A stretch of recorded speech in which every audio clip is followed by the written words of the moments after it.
Bismillahirrahmanirrahim. Assalamualaikum warahmatullahi wabarakatuh. Kembali lagi di 105 FM, nyaman dan bersahaja dalam jangkauan. Ya, karena seperti yang sudah saya katakan tadi ya, di formasi pukul 11 ini hingga nanti mendekati formasi pukul 12 kita ada di program talk show ataupun obsesi ya, obrolan seputar Thaqafah Islam di hari Jumat ini. Dan alhamdulillah sudah bersama di sini narasumber kita ya, yakni Ukhti Nida ya. Assalamualaikum ya Ukhti. Gimana kabar Ukhti di siang hari ini? Alhamdulillah bisa ya. Alhamdulillah baik. Oke, ini kita mau bahas tema apa ini Ukhti di siang hari ini? Ini sebenarnya sudah terlewat dari bulan Rajab ya, tapi dampaknya terkait bulan Rajab 105 tahun tanpa perisai masa umat Islam yang tak kunjung usai. Ini berkaitan dengan kerugian khilafah Islam di bulan Rajab, tepatnya pada waktu itu ya 1924 Masehi yang menjadi kesempatan dengan bulan Rajab. Oke, pastinya sangat menarik untuk kita dengarkan ya. Buat rekan Roy yang ingin bertanya di siang hari ini seputar talk show kita di siang hari ini, boleh langsung ya menghubungi ke nomor 082299996105 atau bisa di komen-komen ya di Facebook kita di Raw TV ID. Oke, mungkin ini langsung saja kita mulai. Silahkan.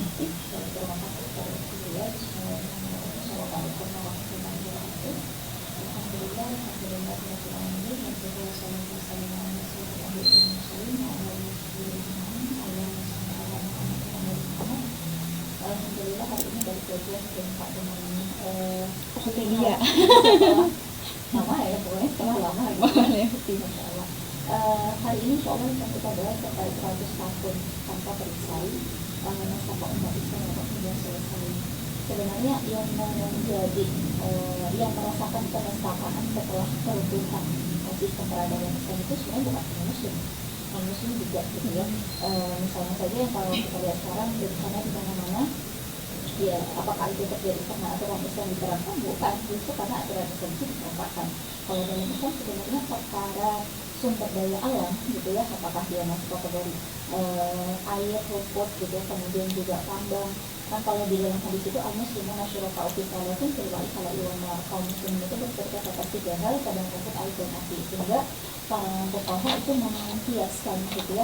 Jadi misalnya kayak air berarti dia misal lautan gitu ya, kemudian juga padang rumput berarti hutan yang luas gitu yang sebenarnya itu nggak mungkin dikuasai oleh individu gitu. Kalau kemudian juga bergantung banyak kehidupan di dalamnya, artinya kalau dia diganggu akan mengganggu kalau dia dirusak itu akan mengganggu hidup orang banyak gitu ya. Kalau dia kita punya kebun di belakang rumah 1 hektar misal gitu ya, kan kalau mau nggak kita tanam atau ditanam juga nggak akan mengganggu hidup orang banyak. Tapi kalau kita bicara tentang gunung Leuser, kemudian gunung yang ada di Batang Toru gitu kan ya, nah itu bicara tentang hidup orang banyak. Nah kalau dalam konsep Islam itu nggak boleh diserahkan kepada swasta gitu ya, pada swasta dalam negeri maupun swasta luar negeri gitu. Nah, jadi kalau dalam Islam ya bertentangan. Nah, kemudian padang rumput, air dan api. Nah kalau api ini nanti dikiaskan dengan pertambangan. Jadi banyak pertambangan yang ada di negeri Khatulistiwa yang sangat luar biasa kaya ini gitu ya, termasuk juga di Bumi Paksa dan beberapa wilayah lain yang terkena banjir bandang, yang banjir bandang itu betul-betul merusak, menghantam sampai menghilangkan satu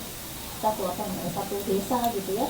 Nah itu kalau kita lihat dari sisi pertambangan, dari tambang emas, kemudian tambang batu bara dan yang lainnya, kalau dalam konsep Islam itu haram diberikan kepada swasta, dan swasta asing maupun swasta dalam negeri.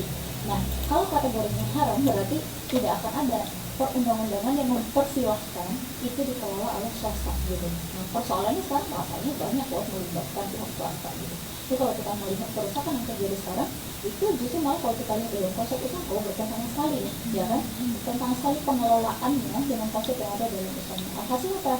Terjadi kerusakan demi kerusakan. Nah kalau kita mau bicara tentang keimanan sebagai seorang muslim, kata Allah dalam Al-Quran telah tampak kerusakan di darat dan di laut akibat perbuatan tangan kalian. Jadi perbuatan tangan ini orang buat tuh. Jadi tangan dari ya orang yang punya pena yang menandatangani, yang kasih izin kan misalnya gitu, atau kemudian juga masyarakat yang ikut merusak di dalamnya dan yang lainnya. Jadi terjadi kerusakan itu bukan karena Allah menyebabkan kerusakan, justru ini menjadi peringatan. Semakin kita jauh dari syariatnya Allah, semakin kita jauh dari aturan Allah, maka akan semakin sempit dan semakin sulit. Nanti kalau kita bicara lebih jauh lagi sebenarnya dengan konteks syariat Islam yang mampu memuliakan dan memudahkan kehidupan, makinlah kita ternganga bahwa semua kerusakan yang terjadi sekarang, mulai dari persoalan tadi ya, bencana, kemudian juga baik bencana alam maupun bencana moral itu gimana? Ya, generasi muda yang sangat jauh sekali dari kata-kata beradab gitu ya. Nah itu juga terjadi karena apa? Karena kita meninggalkan syariat, kita meninggalkan Allah gitu. Jadi kalau kita lihat ya, diri kita ini diciptakan oleh siapa sih? Allah kan? Yang paling tahu terhadap diri itu siapa? Allah gitu. Allah juga udah kasih aturannya, manusianya malah kamu contoh aturan Allah dalam kehidupan kita ya. Akhirnya apa? Pakai akal sendiri buat aturannya. Akal manusia itu terbatas, akal manusia itu lemah gitu. Maksudnya itu ya ada batasnya lah gitu kan ya. Bahkan nyawanya pun ada batasnya gitu kan, dia mana mungkin dia akan mampu mengatur alam semesta hanya dengan akalnya saja. Maka dia harus menunjukkan akalnya terhadap wahyu. Itu sudah dicontohkan oleh Rasulullah. Kalau kita bicara tentang konsep syariat Islam yang sudah diterapkan 1300 tahun lamanya, kebetulan saya di ekonomi ya. Jadi kalau kita bicara tentang ekonomi Islam itu sangat luar biasa tuh. Pernah lagi ada satu masa yang sangat heroik ya, di masa kekhilafahan Umar bin Abdul Aziz. Jadi itu keturunan dari Umar bin Khattab. Jadi di masa Umar bin Abdul Aziz itu sampai tidak ada yang berhak menerima zakat. Jadi kalau dalam Islam zakat itu kan sebenarnya konsepnya pengantar zakatnya ada, pengambil zakatnya juga ada gitu. Jadi zakat itu diambil ke rumah-rumah yang memang dia sudah harus membayar zakat, kemudian diantar lagi. Jadi ketika petugas zakat itu mendatangi rumah rumah untuk mengantar zakat, orang cenderung menutup pintu. Bukan cenderung, menutup pintu karena tadi merasa nggak layak gitu. Nah bayangkan kayak sekarang perkara 1000 aja udah bentrok gitu ya. Jadi kalau kita bicara zakat itu diberikan kepada 8 asnaf kan, fakir, miskin, gorimin. Berarti fakirnya tidak ada, miskinnya tidak ada, gorimin itu orang yang punya hutang tapi nggak sanggup bayar utang gitu. Jadi dalam sistem Islam dulu selama 1300 tahun namanya itu, orang yang berhutang minim. Luar biasa tuh kehidupannya, fakirnya nggak ada, miskinnya nggak ada, goriminnya nggak ada.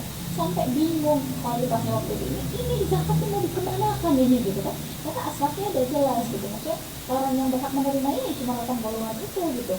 Makanya kita bisa melihat itu berdasarkan sejarah, dan tidak ada peradaban yang mampu menandingi peradaban Islam selama 1300 tahun lamanya. Dunia barat yang mengakui bahwa kesejahteraan, keamanan, keadilan itu dirasakan oleh masyarakat yang hidup dalam sistem Islam. Jadi kalau sekarang kerusakan di mana-mana kan gitu ya, kerusakan di mana-mana baik moral maupun alam dan yang lainnya, kesempitan hidup, harga emas, hanya jauh gitu, harga emas yang melambung tinggi.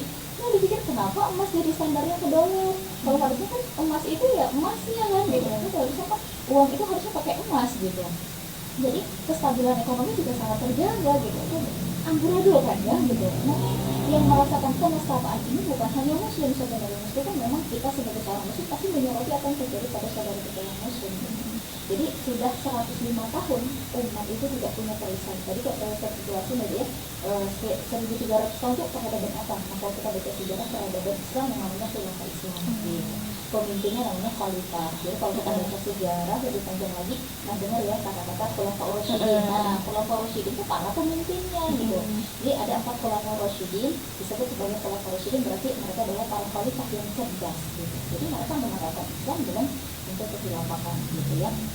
Jadi ini peradaban runtuh pada tanggal 3 Maret 1924, tetapi pada Perang Dunia Kedua. Jadi kalau kita sebagai seorang muslim baca sejarah itu berarti ada ya kaitannya antara Perang Dunia Pertama, Perang Dunia Kedua dengan keruntuhan peradaban Islam. Jadi sebenarnya rekayasa Barat sehingga harus runtuh nih peradaban ini. Karena kalau nggak runtuh Islamnya, nggak runtuh peradaban ini, nggak bisa dong mereka menguasai alam semesta kayak sekarang. Ya kan? Nah, nggak mungkin mereka bisa menguasai pertambangan, nggak mungkin juga mereka bisa menguasai sumber daya alam yang ada di banyak negara gitu ya, termasuk juga ya dan negara Sudan lah yang sekarang ini lagi panas gitu. Tapi sebenarnya kan kekayaan alam di sana juga sangat banyak gitu ya. Jadi kalau misalnya syariat itu diterapkan, otomatis para kapitalistik gitu ya, para kapitalis itu akan bisa mengambil kekayaan alam sebanyak-banyaknya gitu, karena syariat Islam akan membatasi. Nah, jadi 3 Maret 1924 runtuhnya peradaban Islam itu. Jadi sampai sekarang sudah 105 tahun. Nah itu. Jadi kenapa judulnya kita ambil 105 tahun tanpa perisai? Jadi nggak ada perisai. Perisai itu kan ya kalau kita lihat orang berperang itu ada pedang paman ya, contohnya itu akan melindungi umat. Ini sekarang ketika dia kena bencana, ngadinya ke siapa coba? Ya kan? Ketika kita lihat banyak kasus pembunuhan, ngadinya ke siapa coba? Ketika kita lihat banyaknya kasus KDRT dalam rumah tangga, ngadinya kemana? Beban ekonomi yang sangat meningkat, ngadinya kemana gitu. Dan kalau tidak bisa dulu, perisainya ada. Bahkan maaf nih, perkara rumah tangga bisa ngadu ke Rasulullah, bisa ngadu ke Khalifah gitu ya. enak kan gitu. Jadi kehidupan itu tertata dengan baik. Kenapa bisa sedemikian? Tadi syariat yang diterapkan. Jadi aturan hidupnya itu pakai aturan yang menciptakan alam semesta gitu, nggak pakai akal-akalan manusia semata gitu. Nah, jadi kita lihat ya, muslim yang punya kepekaan nurani dan ketajaman akal pasti bertanya-tanya, kenapa ya umat Islam, umat ini terus-menerus ditimpa penderitaan yang tak pernah usai. Genosida muslim di Gaza oleh Yahudi laknatullah gitu ya, kemudian krisis di Sudan, kemudian dari kaum muslim yang ada di India, di Xinjiang, Cina gitu ya, juga sejumlah persoalan yang banyak terjadi di negeri muslim lainnya. Jadi sampai detik ini semua itu nggak kunjung selesai. Bahkan yang paling sedihnya kita dengan bird of peace, ya kan, bird of peace yang digadang-gadang oleh apa namanya tuh, gengnya Israel penjajah gitu ya. Jadi yang dirancang oleh Donald Trump katanya untuk perdamaian, bukan, itu untuk mengokohkan penjajahan gitu ya, yang memetakan Gaza dan yang lainnya itu. Kenapa nggak kunjung selesai persoalan ini? Padahal ada 2 miliar lebih muslim di sini, termasuk kita berarti yang ada nggak kita ada iya. Nah jadi kemudian kita lihat juga muslimnya ada 2 miliar, terus kekayaan alam di negeri-negeri muslim juga sangat luar biasa. Terus negeri muslim ini secara letak geografis juga sangat-sangat strategis. Contoh, Selat Malaka ada di negeri muslim. Kemudian juga nanti kalau kita lihat Pakani gitu kan ya, atau kemudian juga wilayah sangat strategis ya. Jadi kalau kita bicara secara geografis itu ada jalur sutra gitu. Jadi bayangkan kalau orang apa namanya, misalnya dari wilayah atas Asia Tenggara mau ke Australia, kalau tidak melewati wilayah muslim, nah itu maka bakalan susah tuh, baru harus muter jauh gitu ya. Nah sama nanti dengan kondisi Palestina juga gitu ya, dan negara-negara Arab lainnya. Jadi secara strategis itu sangat strategis gitu.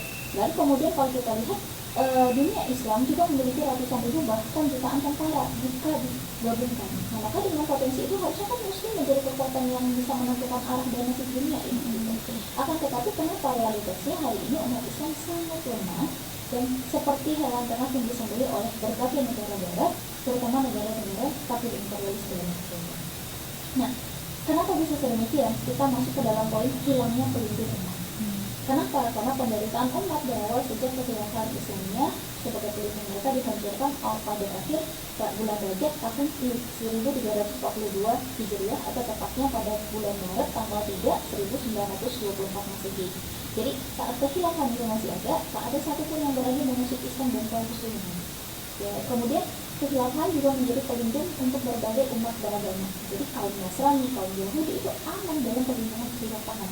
Nah kalaulah memang dibilang nanti kalau Islam itu tegak, semua agama lain itu dipaksa masuk ke dalam Islam. Nah buktinya masih ada Yahudi, masih ada Nasrani, masih ada Majusi, masih ada Musyrik gitu ya. Berarti mereka dilindungi ketika mereka tunduk kepada daulah Islam gitu.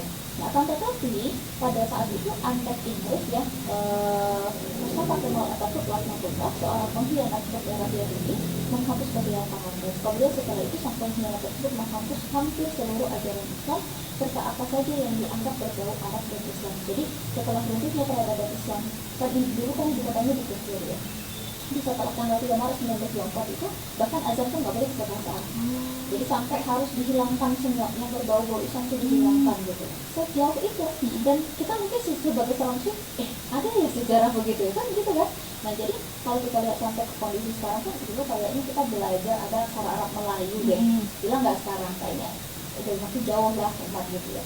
Nah kemudian kita bicara sejarah lagi, keruntuhan khilafah menimbulkan luka yang menganga. Jadi luka itu nggak pernah sembuh gitu ya, yang panjang dalam tubuh umat Islam. Dan kemudian tak ada lagi persatuan umat sejak pembubaran kekhilafan. Jadi setelah dibubarkan, negeri-negeri Muslim terpecah belah menjadi 50 negara lebih. Kalau kita mau bicara sejarahnya lebih panjang, negeri Islam itu merdeka pasti kebanyakan itu di atas tahun 1918. Jadi apa yang terjadi pada 1918 itu berkenaan dengan Perang Dunia Pertama. Nah, jadi setelah dibubarkan, disuruh merdeka, memisahkan diri kan ya, gitu ya, otomatis memisahkan diri yang sebelumnya mereka hanya satu bagian gitu. Jadi dulu nggak dikenal kan Indonesia, yang itu adalah Nusantara. Nusantara itu mana? Indonesia, sebagai wilayah Malaysia, wilayah Melayu ya gitu ya. Jadi bisa kita buka kalau dari sejarah, oh berarti memang dulu kita punya satu peradaban ya, gitu ya, satu negara.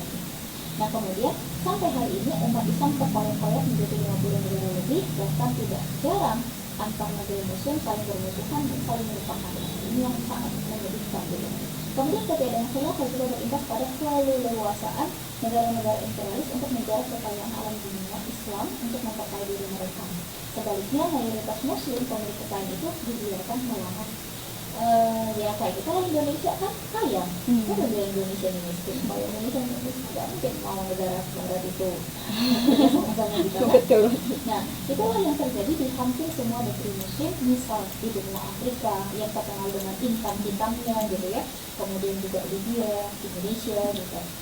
Kemudian kaum penjajah juga membunuh kaum muslim yang melakukan aksi ya, yang melawan aksi penjajahan mereka. Jadi jutaan muslim misalnya di Afrika, di Asia gitu ya, menjadi korban dari agresi militer kaum penjajah seperti Amerika, Inggris, Belanda, Belgia, Prancis dan sebagainya, karena mereka melawan penjajahan. Ya buktinya para pahlawan yang mengusir penjajah kan gitu ya, yang melakukan kecerdasan kepada masyarakat juga dihilangkan, dihabisi gitu. Lalu kemudian pada masa berikutnya setelah mereka memerangi umat Islam atas nama demokrasi dan perang melawan terorisme, jutaan muslim di Irak, misalnya kan di Afghanistan, di Libya itu menjadi korban. Itu mereka masuk ke dalam satu negeri muslim dengan alasan ini nggak demokratis misalnya gitu ya, jadi harus dibebaskan dari diktator segala macam. Tapi pada akhirnya kita lihat kayak kasus di Irak, masuk invasi militer Amerika gitu ya, kemudian setelah dia masuk kan katanya kan mencari teroris gitu ya, tapi diporak-porandakan yang negara tersebut, tapi sampai sekarang nggak keluar dari situ gitu ya. Kemudian juga kekayaan minyaknya diambil alih sama Amerika, yang katanya Amerika tuh pawangnya perdamaian kok di mana. Tapi dari pertanyaannya kenapa ya setiap ada kericuhan kayaknya si bapak itu jadi pelaku utama gitu ya. Nah itu yang kalau kita lihat kenapa bisa terjadi ya, asal muasalnya karena peruntukan kekhilafah dari peradaban Islam. Lalu kemudian kita lihat permasalahan berikutnya adalah sesudah runtuh peradaban Islam tadi muncul para penguasa Ruwaibidah. Jadi penguasa Ruwaibidah itu adalah penguasa yang mereka bodoh gitu kan ya, kemudian juga melakukan pengelolaan itu bukan untuk ketaatan, bukan untuk kebaikan gitu ya, atau menyerahkan urusan itu bukan pada orang yang tepat gitu. Nah bencana lain yang muncul seusai keruntuhan kekhilafan adalah para penguasa Ruwaibidah yang berkuasa di negeri muslim. Jadi memang ada hadis Rasulullah dari hadis riwayat Al-Hakim yang Rasulullah begini, yang artinya akan tiba pada manusia tahun-tahun penuh kebohongan. Saat itu pembohong dianggap jujur dan orang jujur dianggap pembohong. Kemudian pengkhianat dianggap amanah, sementara orang yang amanah dianggap pengkhianat. Ketika itu Ruwaibidah berbicara. Gitu ya. Ada yang bertanya. Jadi kata Rasulullah, inilah kondisinya nanti gitu ya. Jadi orang-orang Ruwaibidah dan Ruwaibidah itu akan ngomong gitu. Kemudian dari hadis itu disampaikan ada seorang sahabat yang bertanya, siapa itu Ruwaibidah? Maka kata Rasulullah, orang bodoh yang mengurusi urusan orang umum. Jadi yang seharusnya dia orang yang harus mampu kan ya gitu. Nah maka sifat Ruwaibidah ini terlihat dari penolakan mereka untuk menggunakan kitabullah dan sunnah Rasul sebagai petunjuk dan aturan hidup. Benar. Karena kan yang seharusnya bagi kita muslim ya, yang harus mengatur hidup kita kan wajib saja. Tapi yang maha tahu Allah gitu. Jadi layak dong kalau syariatnya Allah itu mengatur hidup kita. Tapi mereka nolak nih gitu ya. Mereka nolak dengan alasan apa ya? Tidak cocok lah, inilah gitu ya. Mungkin merasa lebih tinggi gitu. Maka para penguasa itu pun kemudian kita lihat bersahabat dengan negara-negara penjajah dan menjadikan mereka sebagai penasehat dalam urusan amal. Dan padahal negara-negara imperialis penjajah itulah yang menyebabkan semua malapetaka yang menimpa umat Islam. Jadi untuk daripada Gaza, justru malah banyak kita lihat negeri muslim kok malah kerjasama dengan Israelnya, kok malah kerjasama dengan Amerikanya gitu ya. Nah, lalu kemudian para penguasa Ruwaibidah ini juga beramai-ramai mengkhianati kaum muslim Palestina. Kenapa? Karena mereka menjalin normalisasi hubungan dengan negara Zionis Yahudi seperti melalui perjanjian Camp David, dan juga beragam hubungan diplomatik termasuk perdagangan. Sejumlah penguasa muslim bahkan menyokong genosid Gaza dengan tetap membuka jalur perdagangan dan pelayaran bagi kapal-kapal logistik Yahudi. Kita Palestina itu kan di tengah tuh posisinya, ada Mesir di bawah, kemudian ada negeri Mesir di sebelahnya lagi, ada Laut Mediterania, kemudian ada Libanon di atas. Ya kalau kita mau betul-betul menghentikan apa yang dilakukan oleh Yahudi, negeri-negeri yang ada di sekitarnya boikot aja Yahudinya, tutup kan, jangan melakukan makanan nggak masuk, listrik nggak masuk gitu. Tapi ini justru malah dilakukan oleh negeri-negeri Muslim. Nah, jadi kalau kita lihat ya di dalam Al-Quran, Quran surah Al-Anfal ayat 27, Allah subhanahu wa ta'ala berfirman, artinya hai orang-orang yang beriman, janganlah kalian mengkhianati Allah dan Rasulnya, serta mengkhianati amanah-amanah yang telah dipersiapkan kepada kalian sedang kalian mengetahui. Jadi kita melihat ada orang yang diamanahkan menjadikan puasa, namun pada kondisinya dia mengkhianati apa yang Allah berikan dan apa yang diberikan oleh masyarakat pada dunia.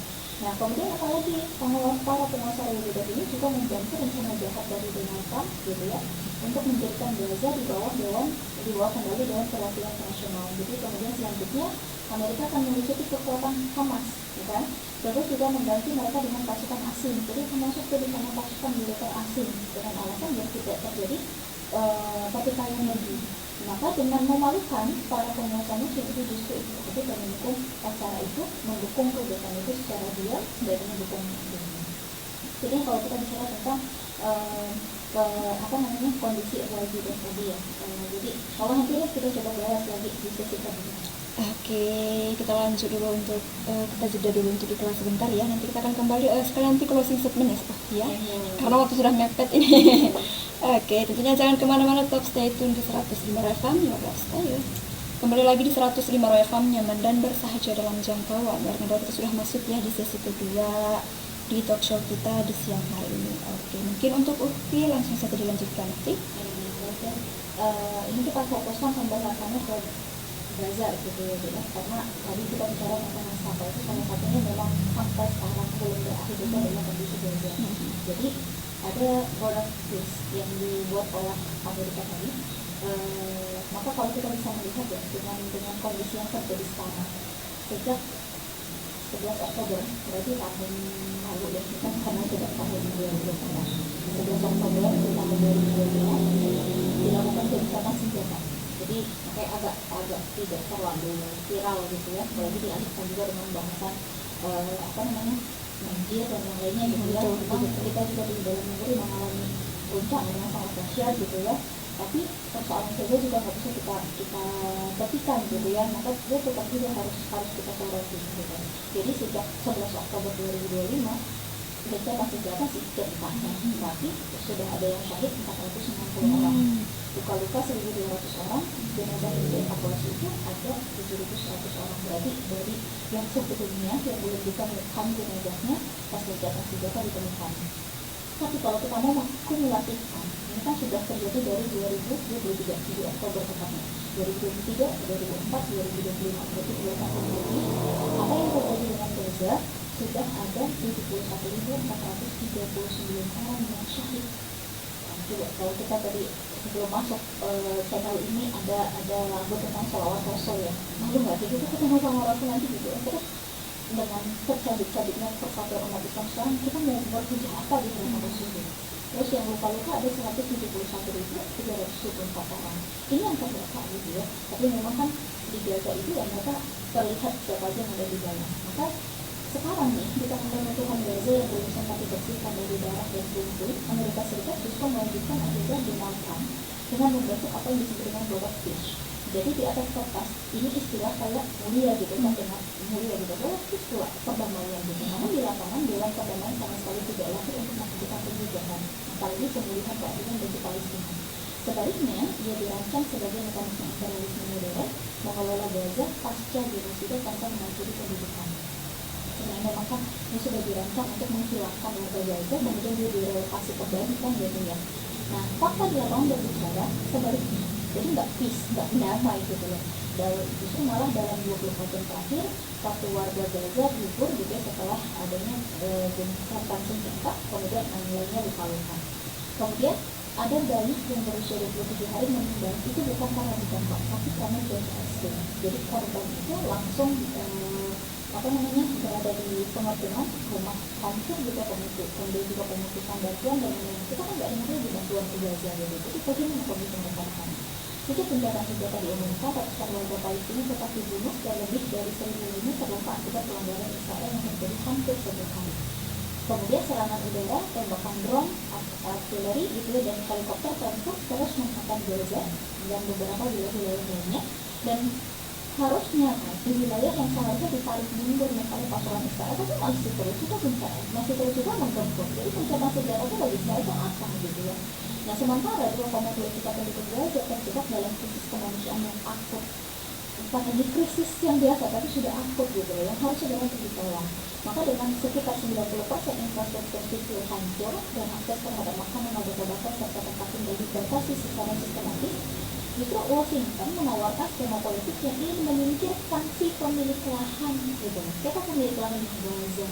Jadi struktur dari tiga tingkat yang menempatkan Donald Trump dan elit pro Israel di puncak kekuasaan, kemudian negara-negara sekutu sebagai pengelola regional. Jadi negara-negara yang pro terhadap Amerika itu mereka akan mengolah wilayah-wilayah sekitaran Gaza-nya gitu ya. Kemudian juga Palestina direduksi menjadi state makro tanpa kedaulatan sekedar pengelola poin dan lain-lain kabut gitu. Jadi ada tiga tingkatan yang jadi Amerika balik untuk yang sama pendek gitu.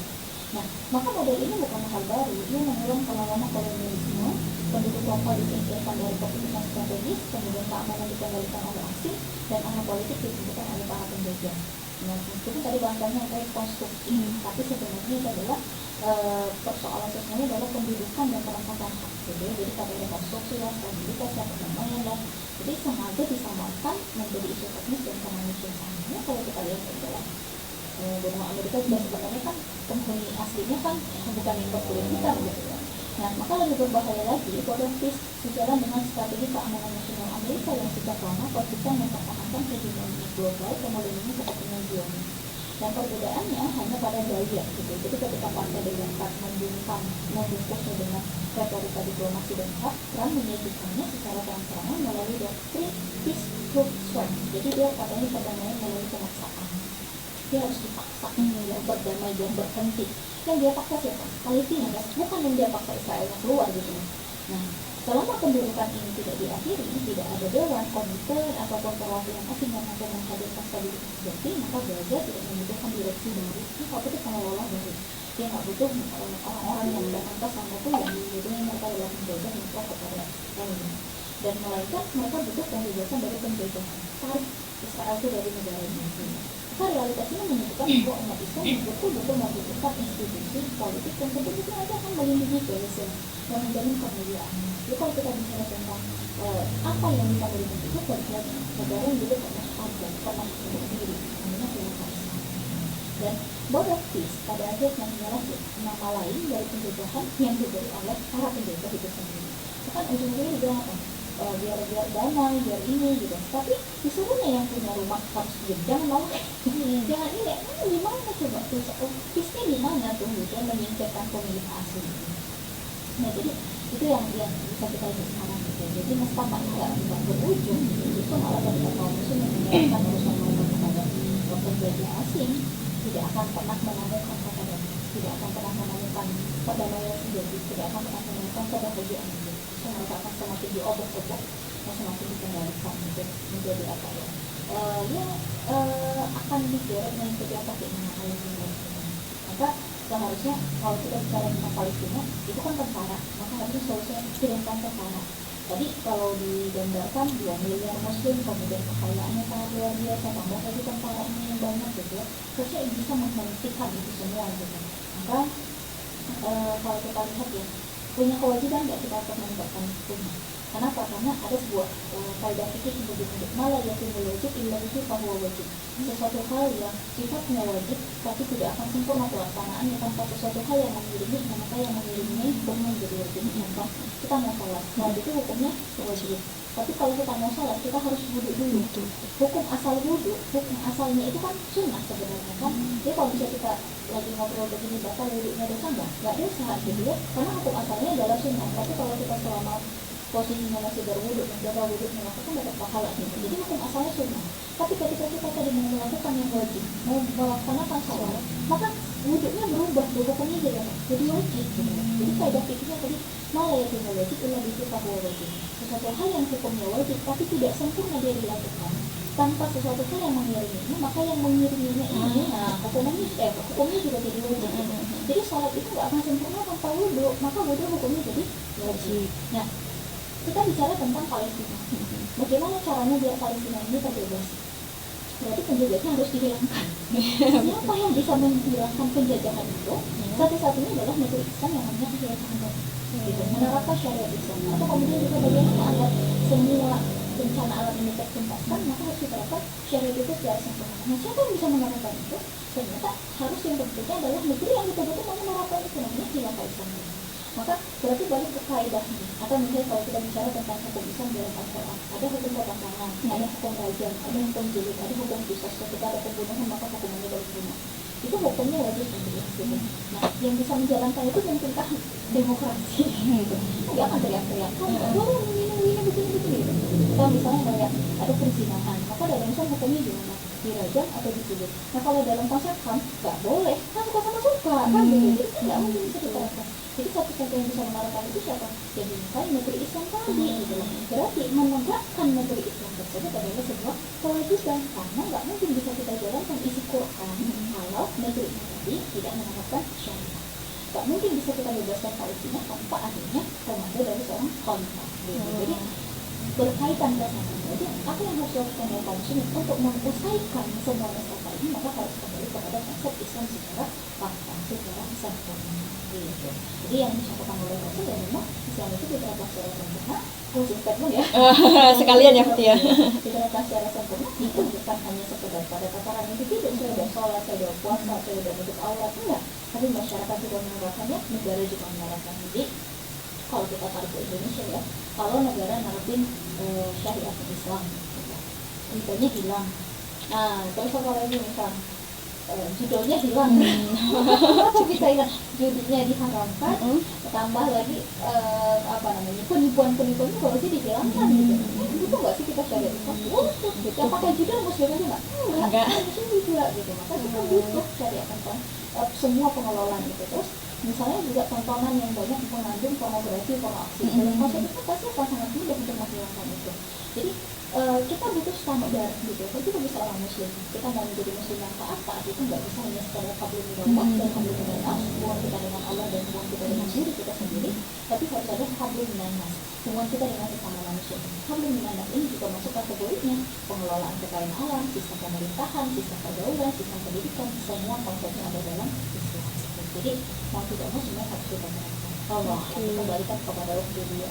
Oke, tadi sudah sekalian closing statement kita ya Putih ya. Oke, mungkin sampai di sini ya Putih ya. Wah, tausiah kita di siang hari ini dengan judul ataupun tema 105 tahun tanpa perisai, nestapa umat tak kunjung usai ya. Oke, mungkin buat rekan-rekan yang terlewatkan di tausiah kita ini ataupun talk show kita ini bisa nanti nimbrung ya ke channel YouTube kita di Ramadhan Seribuan. Oke, terima kasih untuk Ohti ya untuk kesempatannya di siang hari ini. Mohon maaf apabila ada salah kata dari kita berdua, dan akhir kata dari kita berdua, wassalamualaikum warahmatullahi wabarakatuh.